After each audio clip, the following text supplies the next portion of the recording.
And later there was even efforts to kidnap people from the camps and bring them over and have them fight the Arabs in the so-called War of Liberation in 1948. About several thousand. So this is the kind of crazy desperation that the Zionist movement would go into. And what would happen as a result, and I'll move on to the present, is that, first of all, this functional identity became buried, but at the same time, the moral value of the Holocaust became completely magnified and into, I think this thing last night called the uniqueness doctrine, which is again the notion that I brought up at the beginning that you said, there's nothing comparison in human history to the Holocaust. It is the event, it is the absolute, mega point of evil, and you can't say anything else about it. But what you do say about it at that point is you make comparisons because everything else is less than that. Okay? So you can use that judgment, which is absolutely spurious, to justify anything the state of Israel would do. So not only they become dependent upon anti-Semitism, but they become dependent upon this kind of moral absolutism of the Holocaust as a trump card to justify anything. And this, I'll just read you again a little statement from This is something that is interesting. It's quoting from my book. Nisima Hirsch wrote a fascinating book called The Samson Option, which is hard to get because it was suppressed by the Zionist lobbies, something I know about.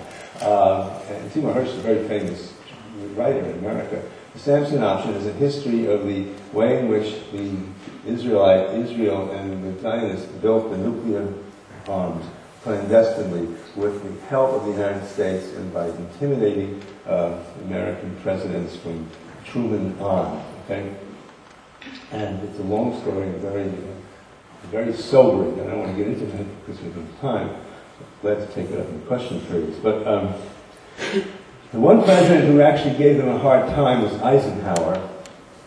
And in 1956, Eisenhower squashed the invasion of the Sinai by your country, France and Israel, and infuriated the Israeli elites, including the ones who were building the bomb.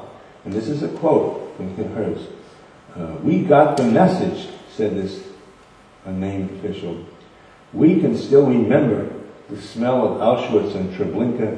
Next time we'll take all of you with us." You're going to stop us. We're going to use this bomb. We're willing to, annihilate humanity, to have this historical realization of the Jewish people.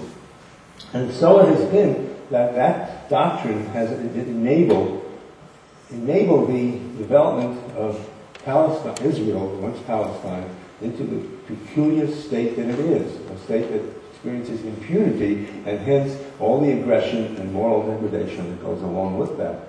And let it be said that a necessary concomitant of this is tremendous guilt amongst Europeans, and to some degree the U.S., but particularly Europeans, for the Holocaust. And that guilt has been exploited up and down. That's a very important factor. If you read, for instance, Jean-Paul Sartre's book, Anti-Semite and Jew, you see this brilliant writer, the man on the left, is just wallowing in it. We did everything wrong, and the Jew can do no wrong. The Jew is essentially innocent.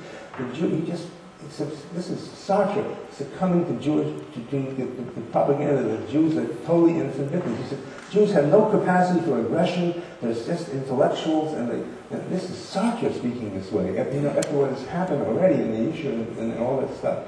How can you say that? You can say it because the degree of Holocaust guilt amongst Europeans, and you're Europeans, most of you, you have to take this into account, okay? I'll bring it really right up to date. In 2005, my wife and I were at the Iraq War Tribunal in Istanbul, and on our way home, we stopped in Vienna, and we wanted to give a lecture on the Iraq War in Vienna. and we arranged for a big hall at the university to talk about U.S. war in Iraq and how awful it was. This is in June of 2005. And somebody said, "You shouldn't get such a big hall." I said, "Why?" He says, "Nobody's going to come." Well, he says, "Well, you know, the Vietnamese left, the anti-war left, is not anti-war. It's not that they like Bush, but they will not do anything that Israel disapprove of."